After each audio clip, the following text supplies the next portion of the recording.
yung approach nila pareho na silang mainit. Di ba?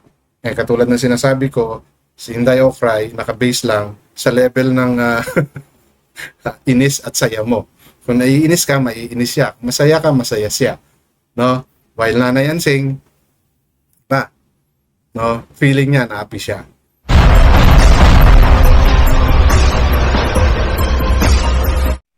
Sa malamang marami nang nakapanood nung nangyari kay Inday Okray at saka kay Nanay Ansing, ang sagutan nilang dalawa doon sa isa sa content ni Daddy Frankie, no, na kung saan may mga nabitawang salita ang bawat isa, nagkahusgahan, ultimo sa physical na anyo nila.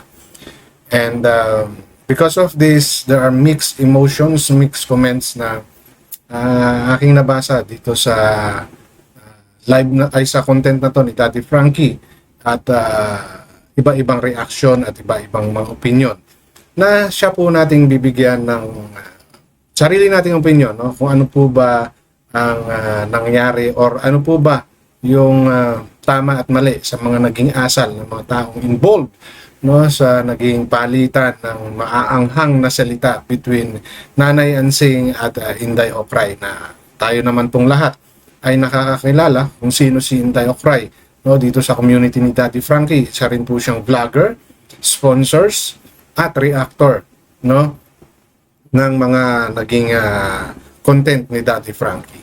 Okay? But bago po ako magpatuloy, welcome sa aking channel. Kung bago pa lang po kayo sa aking channel, please don't forget to like, share, and subscribe na rin po, and pakihit ng notification bell para maging aware kayo sa aking mga upcoming content.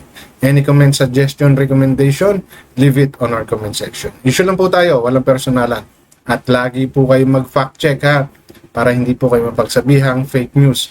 Lalo na ngayon, medyo ang social media ay talagang nagkakaroon na ng boses, no, in terms of showing our opinion and analysis sa bawat issue ng ating napapanood. Hindi po lamang sa mga community ng ating sinusuportahan, maging sa ating lipunan po. Okay? So, umpisahan po natin itong aking reaction sa mga videos, no, sa palitan ng kuro-kuro ni Ansing at ni Inday Okray. Katulad po ng nasabi ko na sa inyo, si Inday Okray ay isa rin pong vlogger at nagre-reaction. And most of you understand how Inday Okray share her opinion about matters, no, in not only about Nanay Ansing. Everything that happens to Daddy Frankie's community, may mga live reaction po si Inday Okray. And at some point, nakikita naman din po natin kung paano magsalita si Inday Okray. Okay? Where Ansing naman, alam din po natin kung paano siya manindigan. Kahit na sablay na po, talagang humahana pa rin ng lusot. No?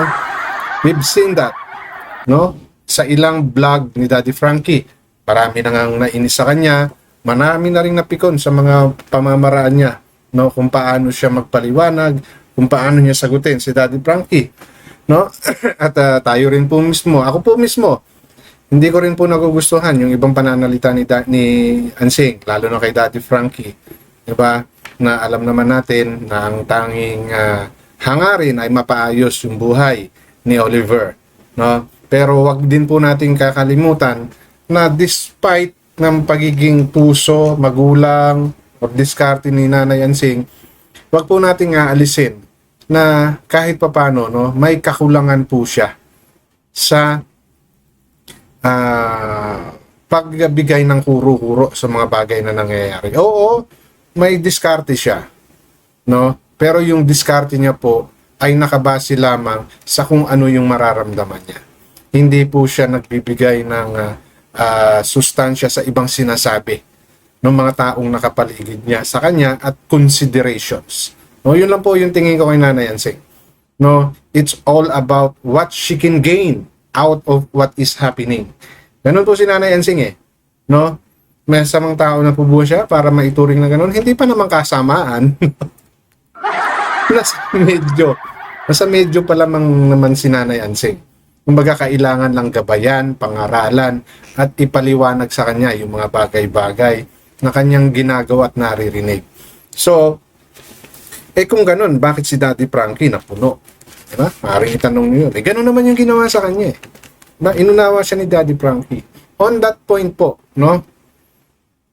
Ako po ay naniniwalang mali talaga, no, si Nanay Ansing nung time na pinag-uusapan pa yung paano itutuloy yung bahay. Di ba? At yung pagkuha niya ng materyales. On that part, totally, Nanay Ansing is wrong. Nung masyado siyang naging ganit. Masyado siyang naging, it's all about protecting her family. Pamilya niya rin naman si Oliver. Di po ba? On that part, sablay talaga si Nanay Ansing. Now, dito sa aking isi-share po sa inyo, totally wrong po ba si Nanay Ansing? Or mayroong contribution si Inday Okray sa naging asal ni Nanay Ansing?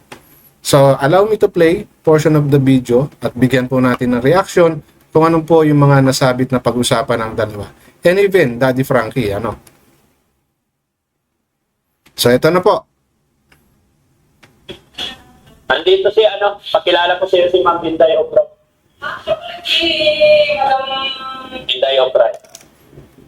Yung nalakap sa amin, at ito din nakaroon na dahil sa akin doon, nagsabi na Inday Balida eh. Okay? So, umpisa pa lang. Talagang mainit na pareho. Mainit na si Ansing, mainit na si Inday Okray. Ano ba yung intro ni Nanay Ansing? Ikaw pala yung nanglalait-lait sa akin. And sinagot din naman ni Inday Okray na sino ba yung tumatawag sa kanyang Inday Badiday. Okay. Simulan natin dito sa sinabi ni Nanay Ansing. Okay? Nagkataon lang na vlogger, no, si Inday Okray. But those words that comes out from the mouth of Inday Okray also comes from the mouth and comments of the viewers. Diba? Nakita po nating lahat kung paano umasal, umakto si Nanay Ansing. So, as a vlogger, no, we tend to adapt what the commentators, supporters, or viewers are saying. No, that avatar comes from one of, diba, mga commentator. I'm not sure if that one comes from Inday Okray, but ako alam ko, pagkakaintindi ko, no, mga supporters, no, ata ang nagbansag, or Daddy Frankie mentioned it before, no, yung pagiging avatar tao, no, kasi nga yung tsura ni Daddy Frankie ay ni Ansing, no. So yung panglalait kay Ansing, no, Nanay Ansing, yung panglalait sa iyo ay nagsimula po yan sa mga viewers, no, doon po sa mga taong unang nakapansin, nagalit, nainis sa inyo, no. Kung yan man ay nasabi rin ni Inday Okray because she just interpreting or inuulit niya lang, no, yung sinasabi ng mga viewers. Okay? So, ang naging sagot lang ni Inday Okray is tinawag siyang Inday Badiday. No, I'm not too sure if it really comes from Nanay Ansing also. Maybe. Maybe. Pwedeng kay Nanay Ansing ngayon. My point here is ganun na yung naging approach, no, ni Nanay Ansing. Diba? Dahil masama yung load niya. Okay, ako dito hindi sa kinakampihan ko si Ansing, between Ansing and Inday Okray, no. Obviously Inday Okray, sabihin na natin angat in terms of knowledge, in terms of understanding, no. I considered Inday Okray na malawak, no, mas, 'di ba? Mas may malawak na pangunawa, no, si Inday Okray. It so happen lang, inunahan siya nung salita na siguro nagpainit din sa tenga ni Inday Okray, kaya ganun yung naging sagot niya, no? So, iba't ibang vlogger, iba't ibang tao, iba't ibang reaction, iba't ibang haba ng pangunawa sa bawat taong nakakausap natin. No? Kung sakali man na ganun ang binitawang salita ni Ansing, no, it's okay na masabi rin yun ni Inday Okray, but there should be some considerations on part of Inday Okray na okay, si Ansing, no, hindi ganun kalawak yung pangunawa. Diba? Hindi ko sa inaano si Inday Ocray. Alam ko, natangay din siya ng emotions niya dahil sa ganung sinabi ni Ansing. But, no, bilang, kumbaga, mas may malawak na pangunawa, no, sana yun yung inuna ni Inday Ocray. Ang nangyari, naging mas emotional din si Inday Ocray. No, ito po ay reaction ko lamang, no. Wala po akong sinisiraan, wala po akong pinapanigan. Ito po ay opinion ko na maaaring against sa inyo or salungat sa inyo, no? Ano ba yun? Yes! Ayun, wala ka matandang na ganyan. Pinanood namin yan. Balikan mo ang video ni Daddy Frankie. Wala akong pinapit. Ikaw yung matangay. Kaya hindi ako magpapadala sa'yo. Ang tinataktakin na nalalaman pa. Ay, ikaw din naman mapanlait ka. Tsaka inaabuso mo si Daddy Frankie. Huwag ganun. Oh. Okay. Siguro between them, no, nalait ni ni Nanay Ensing si Inday Ocray, kaya siguro binalikan din ni Inday Ocray. Okay, I talked to Inday Ocray. May mga naging chat din kami, nakapag-usap kami actually. For those no na hindi masyadong kilala si Inday Ocray, ito naman hindi ko buo na kilala si Inday Ocray, ha. We have a few talks lang. No, kasi naging kaibigan din natin yung aling yan. Talagang straightforward pag magsalita si Inday Ocray. No, galit siya sa'yo. Ayaw niya sa'yo, hahayaan ka niya. No, hindi siya para pakisamahan ka or sakyan ka always. No, maaaring isa, dalawa, but hindi siya yung tipong makikipagplastikan para lang ma-please, no, para lang hindi ka magalit sa kanya. No, there are several times na may mga napagkwentuhan kami niyan na talagang sasabihin niya kung ano yung sasabihin niya. And sa akin, ganun din yung ginawa niya. No, mayroon din siya kasing sinabi sa akin that time, no, na may pinag-usapan din kami. Although, hindi niya directly sinabi sa akin, but I know the point. No, I know the point ng gusto niya sabihin. No, so, that's how he approached me. And that's how somehow, no, yung na vibe ko na ugali niya, no, na talagang sasabihin niya. Pero wag mo siyang uunahan na sabihan ng hindi maganda, no, dahil pag naunahan mo siya, then everything depende na kung paano pa kayo ulit mag-uusap, no. So dito sa nangyaring ito sa kanila, naunahan na kumbaga ng pagka yung impression, no, yung impression na iniwan ni Ansing kay Inday Ocray is hindi na maganda, para may pagmamataas na, di ba? So yun din yung sinagot ni Inday Ocray. Nagalit si Ansing, galit din yung itinapat ni Inday Ocray, like what I'm telling you, based on how I converse or paano yung naging usapan namin nung kami ay nag-uusap ni Inday Ocray, pagka inunahan mo siya, sasabayan ka lang niya, no? So I don't know if Inday Ocray considered na okay, Ansing need a understanding more than others, di ba? Kung baga unawain natin dapat. Oo, alam natin sumobra na talaga si Ansing, no, sumobra na siya sa mga inasal niya, especially kay Daddy Frankie, no, na talagang naaabuso. Okay, nanduro na ako. But bilang, kumbaga, this is the first time, no, na kayo nagkita. Okay, give at least, no, leeway. Kasi kahit ako nagalit, nainis kay Ansing, nanduro na ako, no. Pero yun is through the video that we are seeing, mga pinapanood natin, yung mga video nila Daddy Frankie. So dapat nung nagkaharap sila, different approach. Kasi alam nyo ako, although hindi ko pa nami-meet si Ansing, nakikinig kay Daddy Frankie yan. Nakikinig yan.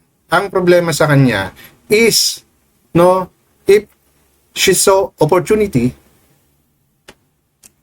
she will push whatever it takes para yung opportunity na yun mag-grab niya. Ganun ko medyo nakikita si Ansing. No, pero pag yan ay pinagsabihan, na pagsasabihan. No?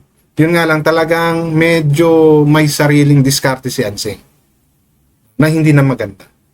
Yung ginawa niyang pagsagot kay Daday Frankie, the use of the words na ginagamit niya, hindi na maganda that time. Now, between them, here, no, tulad ng sinabi ko, medyo sinabayan kasi ni Inday Okra yung approach, yung inis ni Ansing. No, pinakita ni Ansing na galit, na inis siya kay Inday Okray, so ganun din yung ginawa ni Inday Okray. So ano nangyari? Nagpalitan sila ng maaanghang na salita. Tama ba yung ginawang yon ni Ansing? No? First of all, mali. No? Mali yung ginawa muna na Ansing. Kasi kahit na anong sabihin natin, Inday Okray is part of the community na tumutulong kay Oliver. And yung tulong kay Oliver na i-extend sa inyo. No? Kung natawag ka man, no, ni Inday Okray na avatar, di ba? Nabansagan ka man ng mga ganun. Hindi po yan nanggaling kay Inday Okray. As far as I know, okay? Inulit ko po, as far as I know, hindi po yan nanggaling ata kay Inday Okray. So correct me if I'm wrong. Now, kung yan ay nanggaling kay Inday Okray, bakit mo naman tinawag na? No, I'm not too sure kung galing kay Inday Okra yun. No? Pero alam ko kasi nanggaling sa mga viewers yun eh. Sa viewers nang galing yung bansag na yun sa kanya. So, hindi dapat yun, naging ganun yung approach mo, Nanay Ansing. No? Tapos, hindi ka na rin nahiya kay Daddy Frankie. Nasa harap ni Daddy Frankie mismo. Ganyan yung naging asal mo. Sumablay ka na nga eh kay Daddy Frankie. Inulit mo pa sa sponsor niya. Di ba? So, Nanay Ansing, sablay. No? Instead na nagpakumbaba ka sa harap ni Daddy Frankie. Di ba? Dahil isa yan sa mga tumutulong sa inyo. Di ba? Eh, lumalabas ngayon, wala ka talagang respeto kay Daddy Frankie. No? Hindi ka lang nawala ng respeto kay Inday Okray as one of those sponsor, benefit, or supporters din. No? Kay Daddy Frankie lalo. Yun yung hindi mo ginalang. Okay? Tapos, kung ano-ano pa yung pinagsasabi mo. No? Sinasaway ka na ni Daddy Frankie, sinasaway na kayo ni Daddy Frankie, hindi ka pa rin nakikinig. Sumasagot ka pa rin kay Inday Okray. No, walang problema doon. No, nasagutin mo si Inday Okray. But, kahit na lang kay Daddy Frankie, as a respect, no, sa taong tumutulong sa inyo. Yun na lang. No, dahil si Daddy Frankie represent the community. Diba? And that community respect Daddy Frankie so much. No? Kaya sila nakasuporta. Ikaw na tinutulungan, hindi mo pinakita yun. Ha? So, mali yung inasal. Now, how about Inday Okray? Ano naman yung naging mali ni Inday Okray? Di ba? Bilang tao na mas may malawak na pangunawa, sana pinaliwanagan niya in a nice way. Si Nanay Ansing. Kahit na sabihin nating naging mas mataas si Nanay Ansing, no, bilang isang tao na medyo may mas malawak na pangunawa, dahil ganun ko tinitignan si Inday Okray, no, na mas malawak yung pangunawa niya i-compare kay Nanay Ansing. Dapat sa diplomasya niya din na. Huwag sumamalaw mo sa akin ha, Inday Okray, baka i-content mo. No? Diplomasya. Kahit na anong galit natin. Kasi ako ganun ko i-approach yun. Sabihan man ako ni Ansing na bastos ako. I'll ask her, paano ako naging bastos? Ano yung nasabi ko? Katulad niyan. Diba? Ikaw yung nagmamalit sa akin. Ikaw yung kung ano-ano sinasabi mo sa akin. Ano yun? Ano yung nasabi ko sa'yo? Ikaw yung tumatawag sa aking avatar. Is it really coming from her? Now, let's say, nasabi ni Inday Okray yun, na siya nga si avatar. No? Because of your similarity doon sa mga karakter. Di ba? Oh. Sabihin na natin, ha? Oh. So, similarity to those character, sikat ng mga karakter. Yung pang-insulto pa yun, well, depende kung paano mo kukunin yon. Di ba? Sa mga tipong ganon, hindi na dapat sinabayan ni Inday Okray yung galit. No? Yun nga lang kasi, well, katulad ng nabanggit ko nga kanina about the personality of Inday Okray, so nasa ganon siya. Okay? So ano na ngayon ang nangyari? Nung sinabayan niya si Anseng, hindi sila nagkaintindihan. Nagkaroon sila ng gap lalo. I don't know if it was settled after the video. No? So, ang ano pa rin dito is naging kalmado sana pareho.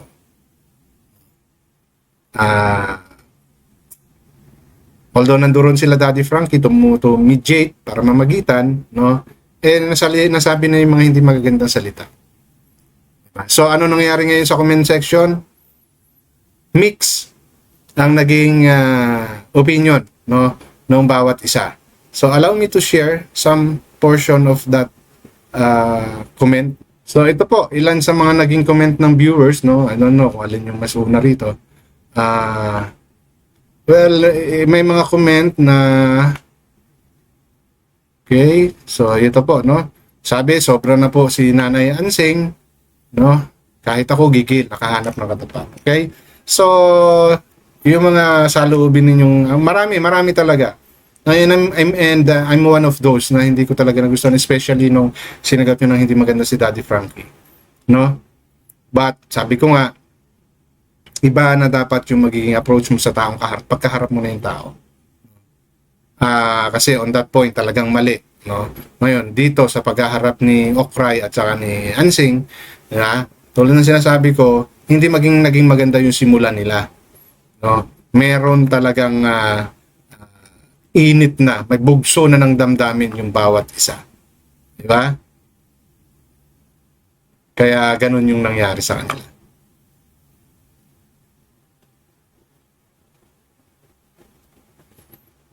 Okay. Wait pakita ko pa po yung iba, no? Sorry. So, yung iba, no? Sorry kung di nyo ako nakikita. Gusto ko lang po kasing ipakita sa inyo yung iba pang mga naging comment. So, mix ang comment. Okay, etong isang si Smiley. Hello, Ate Anseng. Okay? No one noticed your tears, pain, and suffering, but they all notice your mistake. Okay? God bless you, sabi ganon. So, may mga sumasang-ayon. Diba? Everybody po notice, no? Kaya nga po talaga nakapag-iinitan si Nanay Anseng Dahil nanonotice naman po talaga yung kahirapan niya. Kaya nga po siya natutulungan. Di ba? Kaya nga po siya may mga tulong na nare-receive from the viewers. Dahil may mga nakakapansin. May mga nakakapansin na kailangan din ng tulong ni Nanay Anseng. Which is, ganun yung ginagawa ng mga ibang supporters. No? Kaya lang, for her to act like that, diba, medyo, oo, nanduro na yung bilang tao na saktan siya sa sinabi ni Inday Okray. No? Kaya lang, alalahanin ninyo, mayroon siyang mga videos na in-interview siya ni Daddy Frankie, no? Na sabi niya pa nga, wag na kayong magalit sa akin. Kasi malay nyo, balang araw, kayo naman ang tulungan ni Daddy Frankie. Di ba? So, may acceptance ng kanyang pagkakamali. Pero syempre, iba yung pag nakaharap mo na yung taong nang lalait sa iyo. So, kaya nga sabi ko sa inyo, it's how you will absorb what other people is saying to you. No, it's either sumamang loob mo or intindihin mo. So, kaya nga katulad ng sinasabi ko kanina, yung approach nila pareho na silang mainit. Di ba? Katulad ng sinasabi ko, si Inday Okray, naka-base lang sa level ng inis at saya mo. Kung naiinis ka, maiinis siya. Masaya ka, masaya siya. No? While Nanay Anseng, no? Feeling niya, na-happy siya. But, yun nga lang, may mali kasi talaga Nanay Anseng. No? With regard sa mga natatawag sa iyo, nasasabi sa iyo, those are coming from the audience, from the viewers. No? Na kung nababanggit man yan, Inday Okray sa kanyang mga live, sa kanyang mga reaction, because Yun yung nasasabi ng tao. And aminin natin sa hindi, mas marami talaga yung nakakapansin sa ugali ni Nanay Hansing na she really take advantage of whatever she think, no, na magigain siya. Unang-una, bakit niya nilapit kay yung bahay pa lang? Bakit niya nilapit yung bahay sa bahay nila? Nang usapan igigit na. Oo, nanduro na tayo na tumutulong si Nanay Hansing kay Kuya Oliver. But most of us also thinking na kaya niya tinutulungan si Oliver because she's gaining something. Di ba? She's gaining something. Sa tingin nyo, kung walang Daddy Frankie na umaalalay kay Kuya Oliver, tingin nyo alagaan si Oliver? Di ba? Hindi ko po dinidiscount yung mga taong may suporta or naiintindihan si Nanay Hansing. Kahit ako po, naiintindihan ko siya. But there are things na talagang over na yung mga ginagawa ni Nanay Hansing. And one of those is yung sagutin niya ng gano'n si Daddy Frankie at pangunahan si Daddy Frankie sa desisyon ng bahay ni Oliver. No? So, I understand yung mga feelings ng iba na nakasuporta dahil may mga napitawan din namang masamang hindi magagandang salita si Inday Okray like magkano ka ba? No, but sabi ko nga sa inyo, maaaring hindi nyo maintindihan talaga si Inday Okray, pero alam ko naman sa live niya nagpapakatotoo din siya. No? So may mga words na masasakit na napitawan si Inday Okray, no, na maaaring degrading sa ibang mga viewers. But understand nyo rin po sana na may mga binitawan ding salita si Nanay Hansing. No? Tulad ng sinasabi ko, understanding yung kailangan natin.